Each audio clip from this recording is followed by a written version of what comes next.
most hate crime victims have been black. I'll explain why. But first, another article. This one is styled, "Police Fatally Shoot a Pregnant Black Woman in Ohio.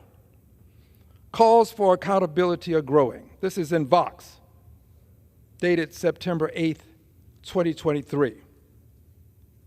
In this article, there is the following language: Mapping Police Violence. This is the name of an organization. Mapping Police Violence, a group that collects data on police shootings, found though black Americans make up roughly 13% of the population, they comprise at least 20% of the people killed by law enforcement so far in 2023. So this is not old news. This is contemporary. 13% of the population, at least 20% of the people killed by law enforcement so far in 2023. This relates to black people. I'll explain why in just a moment. This article goes on to say, per the Washington Post tracker of fatal police shootings, the number of these killings has risen in the last few years. Goes on to say, because of incomplete policing data, the race of all police victims isn't known. But from what data is available, it's clear police also continue to shoot and use force against black people at a disproportionate rate. I'm paraphrasing slightly. The Post data shows black people are roughly twice as likely as white people to be the victim of a fatal police shooting. While Mapping Police Violence, that's the organization that I mentioned earlier, while Mapping Police Violence, which tracks police killings by any means, found black people are nearly 3 times more likely to be killed. Part of this disparity stems from the fact black people are more likely to be profiled by police. And then it goes on, for instance, black Americans are 20% more likely to get stopped for traffic stops than white people. Now we get to something meaningful and substantive. This article says, this is in Vox, there are a number of factors behind police violence and racial disparities. There are a number of factors behind police violence and racial disparities, including deep-seated systemic racism. Remember, this is from Vox, article dated September 8th, 2023. This is from Vox.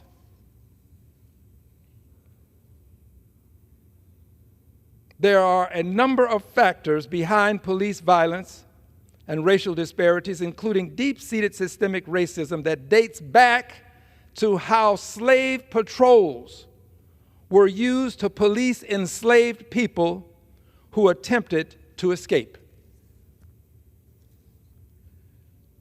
Madam Speaker, this takes us back to why black people who were brought to this country, some say the initial introduction into the colonies on August the 20th of 1619. August 20th, 1619. there's a depiction that I'd like to show.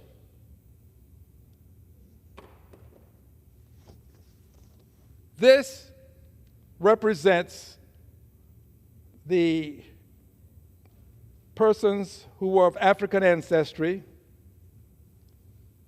brought to this country August 20th, 1619, aboard this ship, the White Lion. And they were traded for goods. The colonies took the people of African ancestry, and they in turn accorded the persons who were aboard the White Lion goods. People traded for goods. August 20th, 1619. Now, this, my friends, was the genesis of something that continued for more than 240 years. 240 years. Why did this continue for more than 240 years? Remember, I'll be getting back to what I said about the police and the killings and the hate crimes against black people. But why would this continue for more than 240 years? Because during that period of time, a decision was made to have in this country an identifiable, subservient, obsequious class of people. A class of people who would be identifiable. Black people are identifiable. And they were to be subservient, enslaved for more than 240 years. But it wasn't to end, it was to continue. For 240 years, people were enslaved because there was a desire for an identifiable, subservient, obsequious class of people. There was to be an upper class, and it existed, a middle class, and it existed, a lower class, that's what they called it at the time, and beneath that class, this subservient, obsequious class of people. They were to be submissive and obedient. They were to address the master's son, who might be 5 years of age, to the same extent that they would address the master. They were to be obedient, and if they were not obedient, the master could take whatever actions desirable to chastise, and that's being polite. Whatever actions desirable to do whatever it was believed necessary to force them to comply and be subservient and obsequious. More than 240 years. Babies were born into slavery. They were enslaved. Babies. Slavery was not just hard work, which is what a good many people think of it as. Just hard work. That's all. No. The truth has to be told. And those who would deny the truth being told, Governor DeSantis, those who would deny it will be judged harshly by posterity. You will not find yourself within the annals and the halls of those who are considered great and noble people. History is going to judge you harshly. But it was more than hard work. They didn't get any benefits. There were no benefits associated with being enslaved. So let me tell you for just a moment what it was as I make my case. It was kidnapping, yes, but it was more than kidnapping. People were kidnapped from their homes, their homeland. And by the way, many of them were traded into slavery by their own people. Own people meaning from the same continent, same country. But they were traded into slavery. So many were kidnapped. But it was more than kidnapping. It was lynching. Once they traversed the ocean, those who were able to survive, because it was a harsh voyage, people shackled together, stacked on top of each other. It was cruel and inhumane what they did. It dehumanized from the very moment that they were taken into captivity. So it was more than kidnapping. It was more than the brutality of having to suffer this transatlantic journey. It was lynching. Because if you got out of line, you were lynched, or could be. Not all were, but you could be lynched. Meaning, literally, taken out and rope thrown over some branch of a tree, some limb, branch, some part of it, other means of doing it as well, noose tied around your neck, and there you were to hang until you died, and thereafter you would stay so that others could see the consequences of not being subservient and obsequious. But it was more than kidnapping and the brutal transatlantic slave trip and the lynching that took place. It was also castration. Many men, enslaved human beings who were not subservient and obsequious, were literally castrated. Remember, these persons were the property of another human being. The property at that time under the laws that existed, not ever in the eyes of God. Property of another human being. Courts declared that these enslaved persons had no rights that a white person had to respect. It was more than the slave trade, meaning crossing the Atlantic, being kidnapped, lynched, castrated. It was also rape. But it wasn't just rape, and that there's no way to say just rape. But it wasn't rape in just where a person decides, I'm going to show you who's in charge. It was also done to destroy the manhood of the woman's significant other, because it could be done in his presence, to dehumanize him, to make him understand that he had to be subservient and obsequious.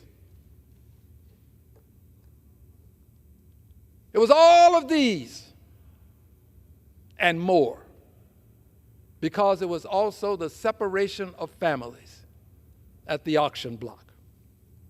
Literally, children could be sold and go to one master, mother goes to another, father could conceivably go to another. It was the dehumanization of human beings. By definition, that's what dehumanization is.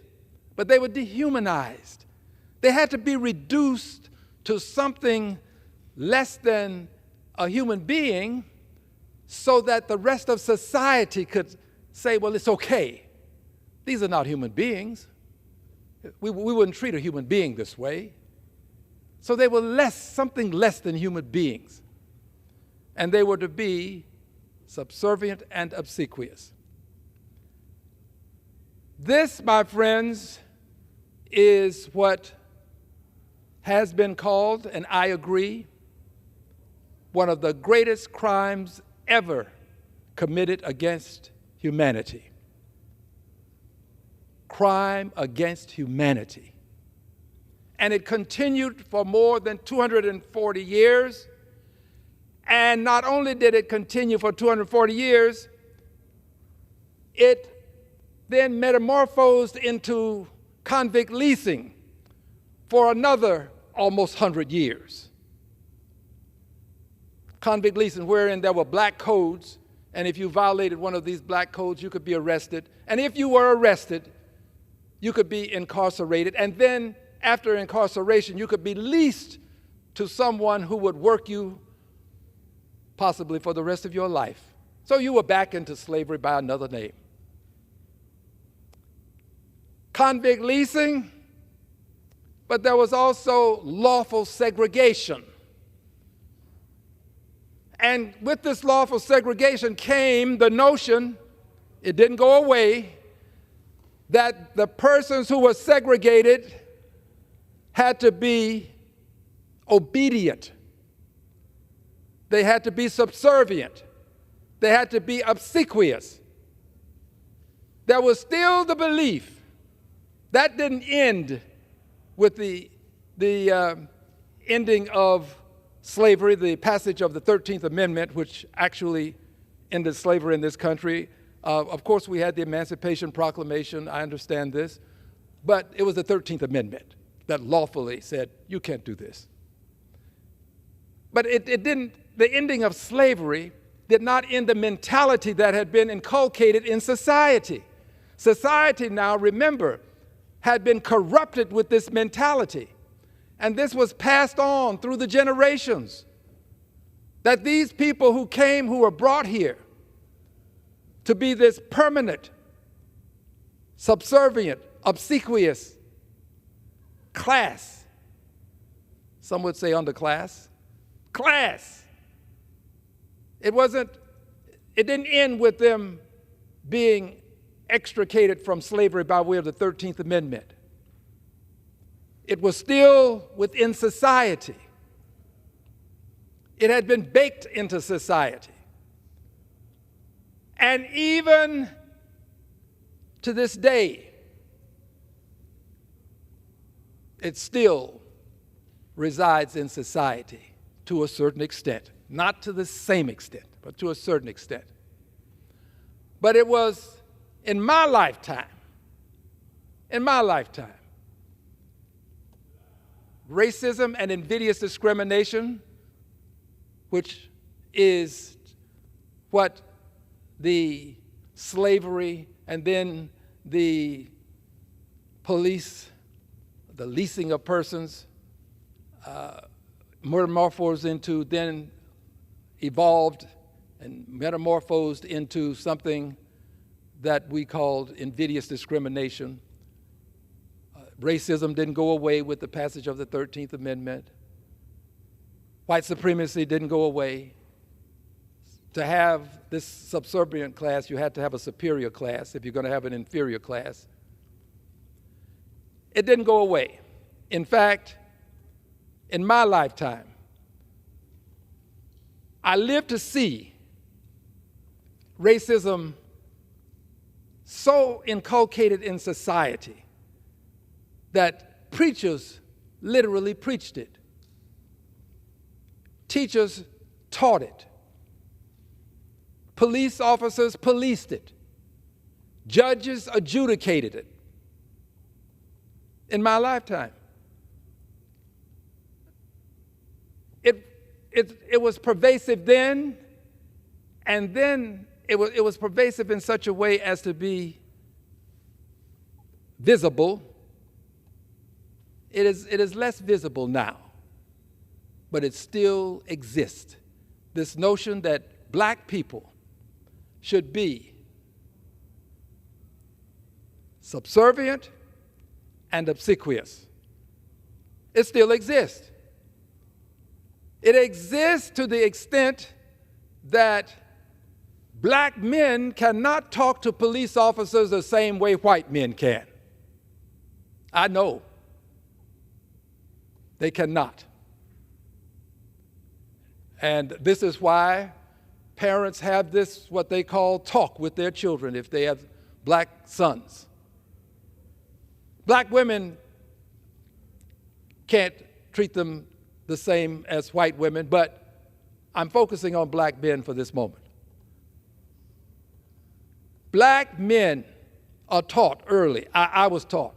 And you talk to any professional, and they will tell you that they teach their boys, more so than their girls, but the girls are taught as well, that when the officer stops you, you give him all of the deference that you can, because they understand that the consequences of being what the officer might perceive as disrespectful. These officers, many of them, not all of them, this is not to indict the entire police department, which is what my critics will say, which is not true. My uncle was a deputy sheriff. I have great respect and reverence for the police.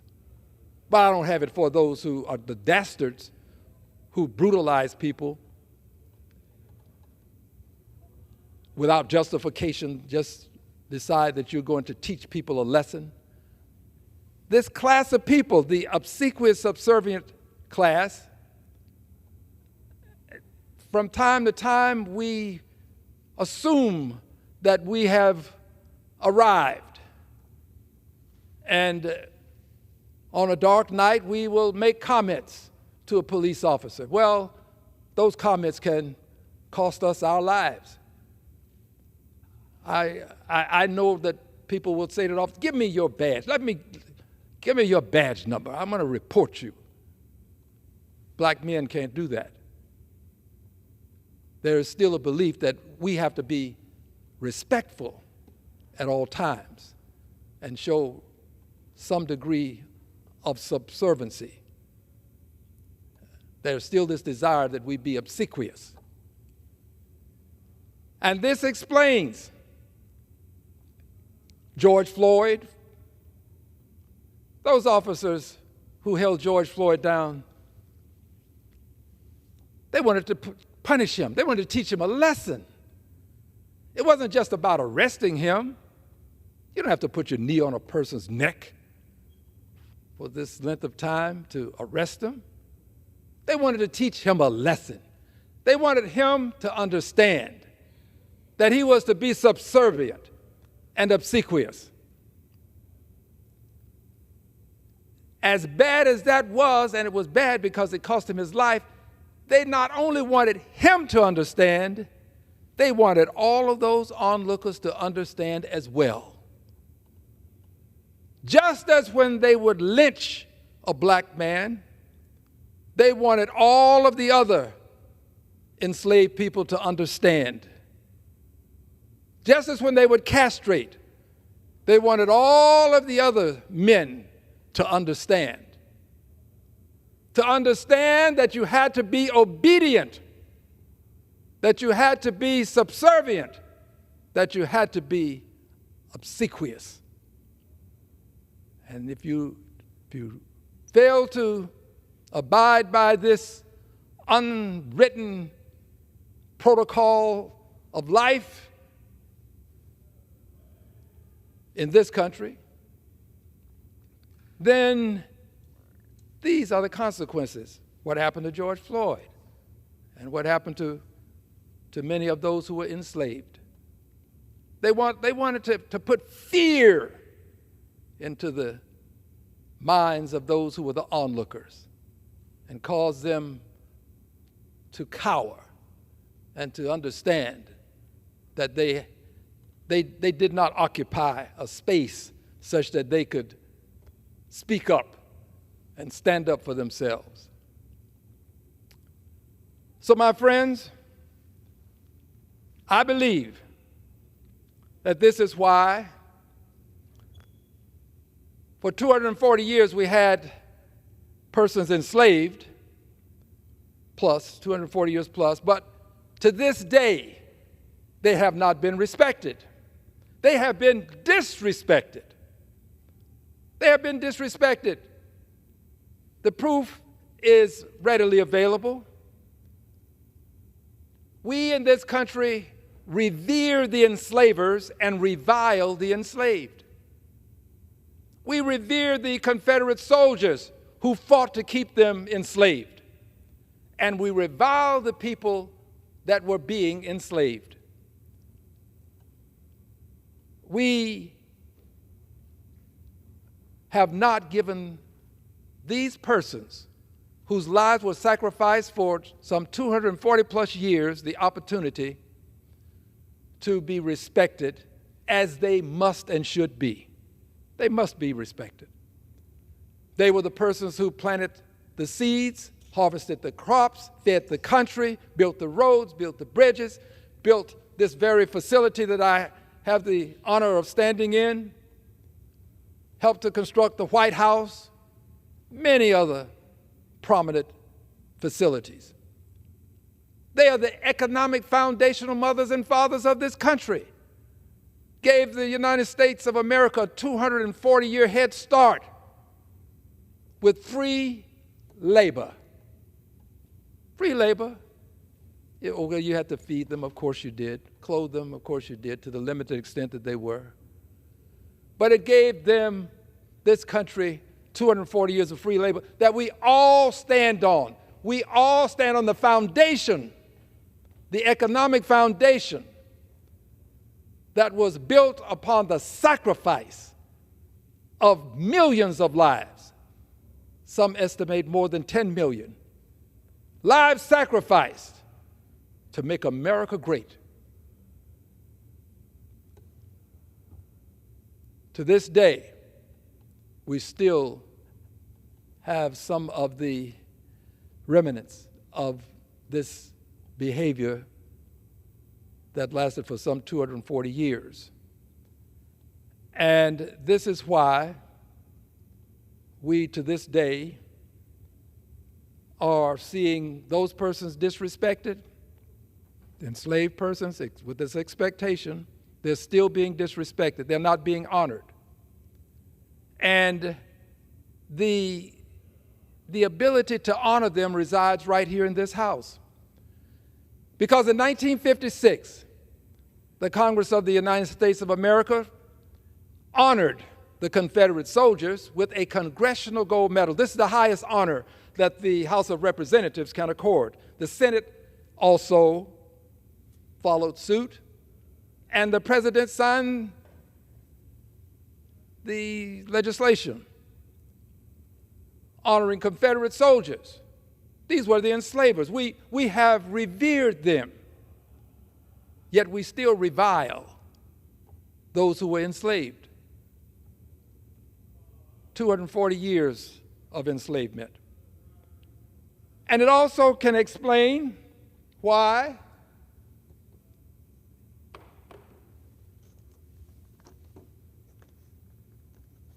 this building is a symbol of national shame. This is the Russell Senate Office building. For edification purposes, that means that this building is where senators have space. The Russell Senate Office building, a symbol of national shame. This building is paid for with taxpayer dollars. Why is it a symbol of national shame? Because Richard Russell was a racist and a bigot.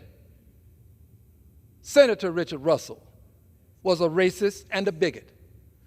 Senator Richard Russell fought anti-lynching legislation, the legislation that would stop people from lynching. Lynching is a crime. Stop people from just deciding that you're going to take the law into your own hands as though there was no law. that you had to abide by. Richard Russell fought civil rights legislation, opposed it. Richard Russell was a co-author of the Southern Manifesto. Richard Russell was a bigot and a racist. Yet we have a Senate office building honoring Richard Russell. That's why the building is a symbol of national shame. And the senators ought to be ashamed to allow this to continue. They ought to be ashamed of themselves. Senate office building paid for with taxpayers' dollars, named after a person who was a racist. Well, why? Here's what some have said. We don't change the name until we can acquire another name. And they can't agree on another name. That, my friend, is a facade. That's just a way of avoiding having to deal with the reality of the facts that make this a symbol of national shame. A poor excuse. Senators ought to be ashamed. They ought to be ashamed to even say this. Because here's what they can do, and I have a resolution asking them to do this. They can let the building revert back to the name that it had before it was the Russell Senate Office Building. And that name was the old Senate Office Building. Let it revert back to this name. And then take all of the time you need, all of the time, ad infinitum, and select another name. I have no name to recommend. I have not suggested that it be named to honor any person. Have not, and I'm not going to. I want Richard Russell's name off because I don't think that we should demean the people of color, the black people who have to go into this building, by having his name on the building. I don't go in the Russell Office Building unless I'm going to protest Richard Russell. I'll go there for protestation, but for no other reason. In fact, I've written letters telling people who've invited me to speak in that building that I will not.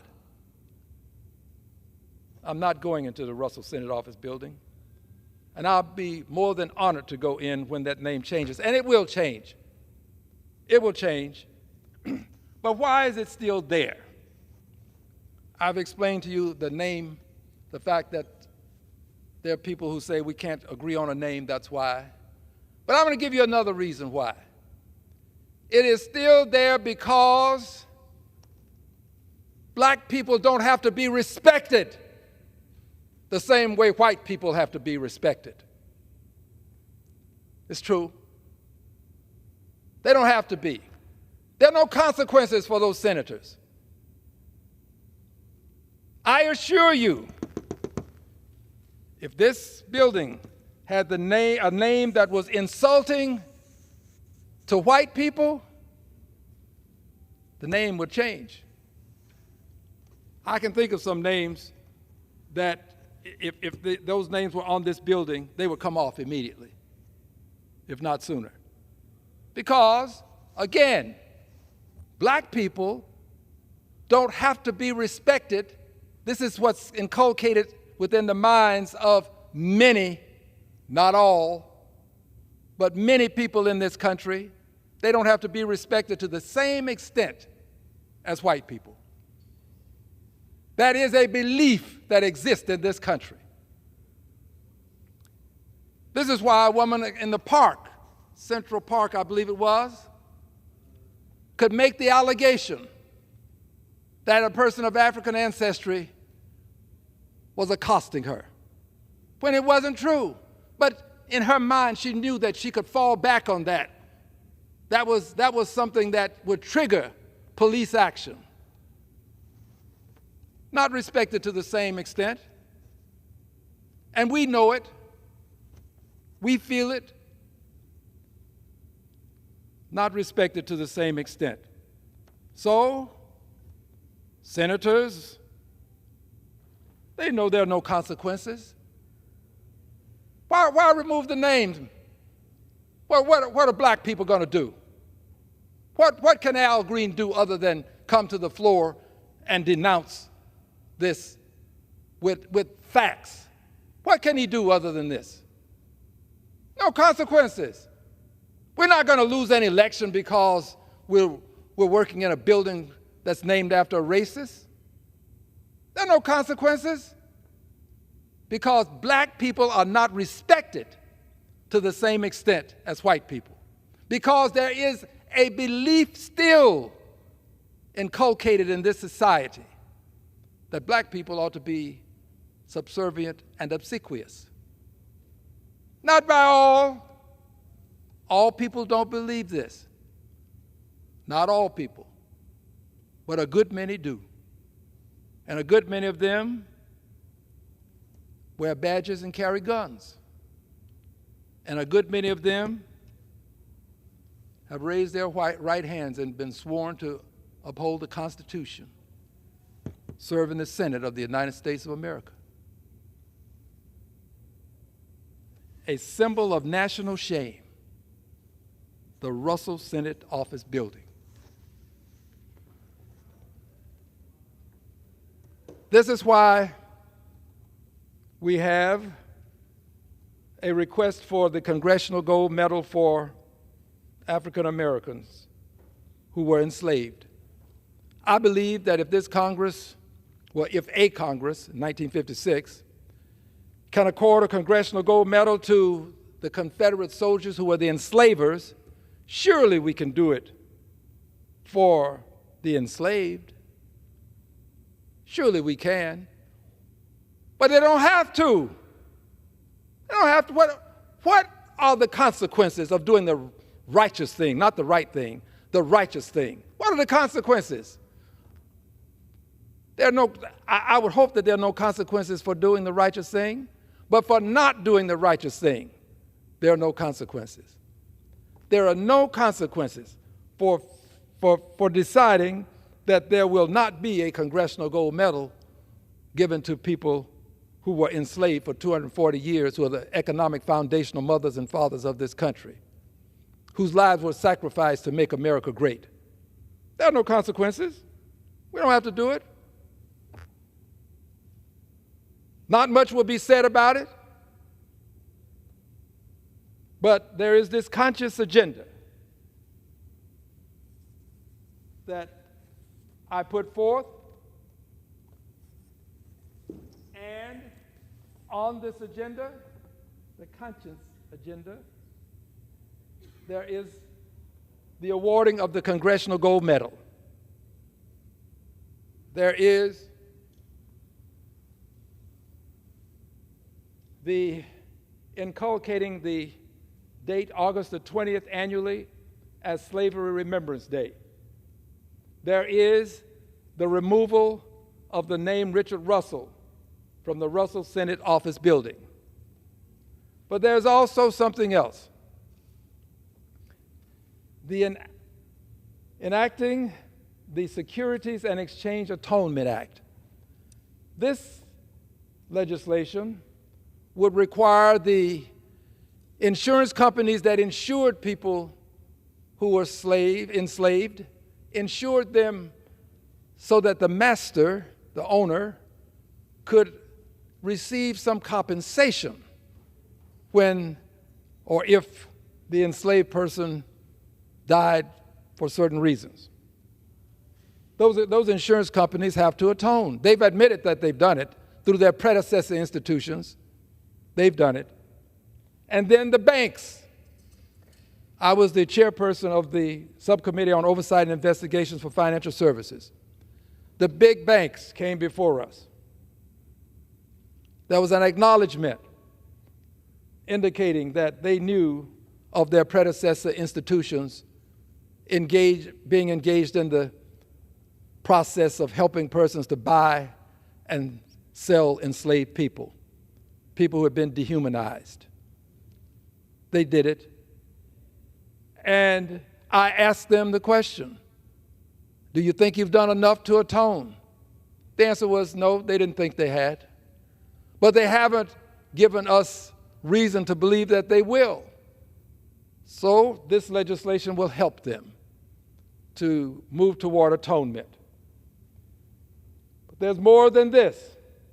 There is a need for a Department of Reconciliation to deal with the transgressions our nation has engaged in over the centuries. A Department of Reconciliation, not just for the enslaved, but for them, of course, but not only for them. But a Department of Reconciliation to deal with the many other transgressions. We hold ourselves out to be the bearers of the torch of liberty. We hold ourselves out to be people who pledge allegiance and want liberty and justice for all, to a flag that symbolizes our desire for liberty and justice for all.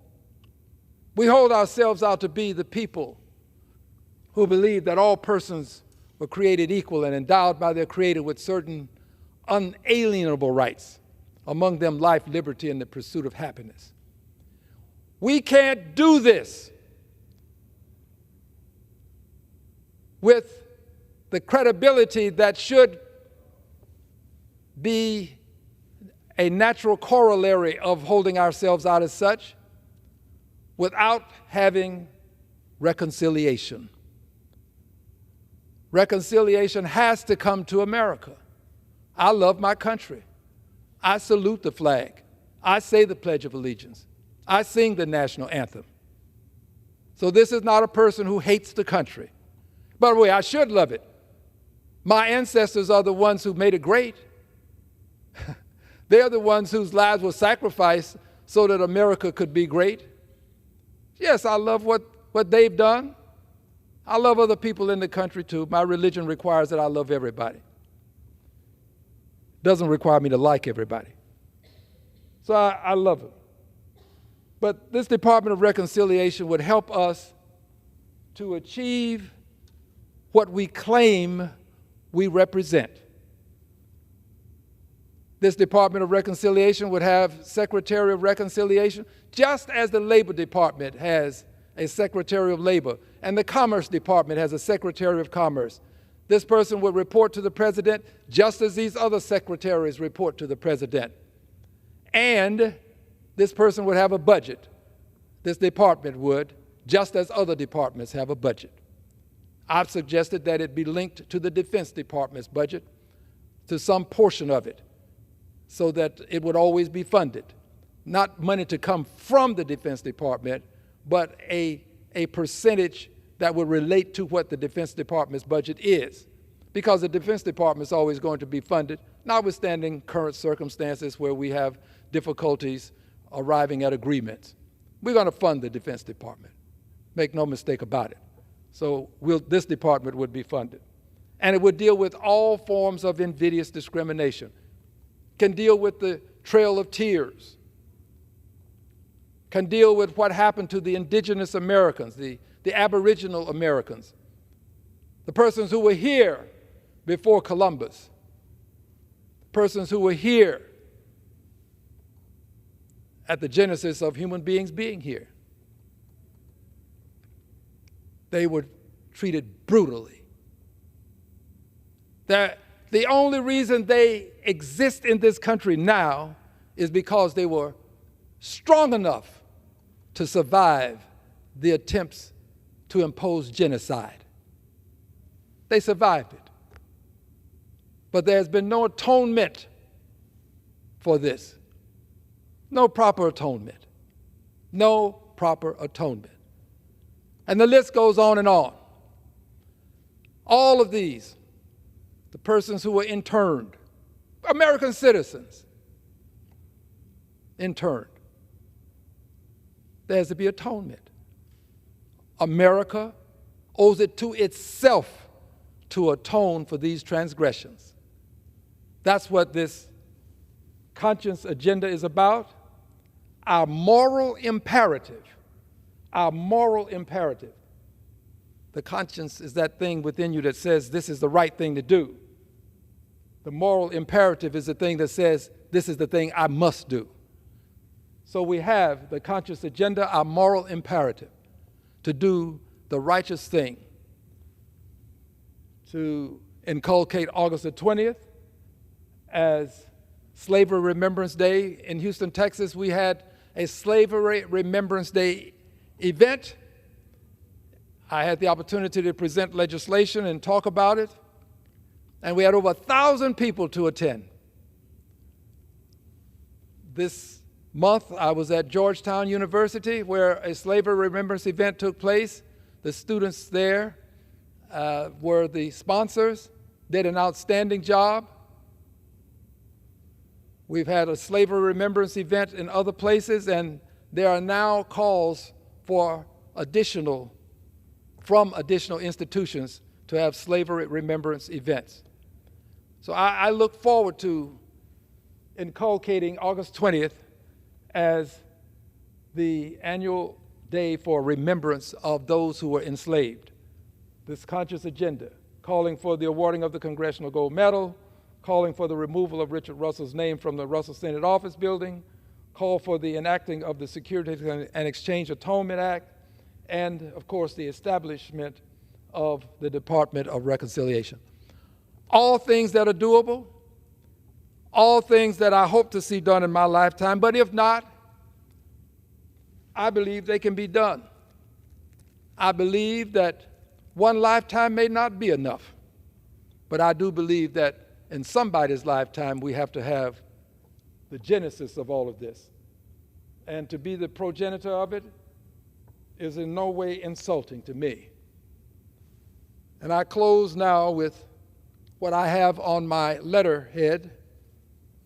After I sign my name, right under my name on my letterhead we type in Congressman Al Green, 9th Congressional District of Texas. And then right under that, you will see the words, Scion. Scion is a way of saying descendant, but it has nobility associated with it. The words Scion of the enslaved people whose lives were sacrificed to make America great. And still I rise, to quote Maya Angelou, bringing the gift my ancestors gave, the dream and hope of, I will paraphrase and say, the enslaved. And still I rise. Madam Speaker, I yield back the balance of my time. The gentleman yields back. Under the Speaker.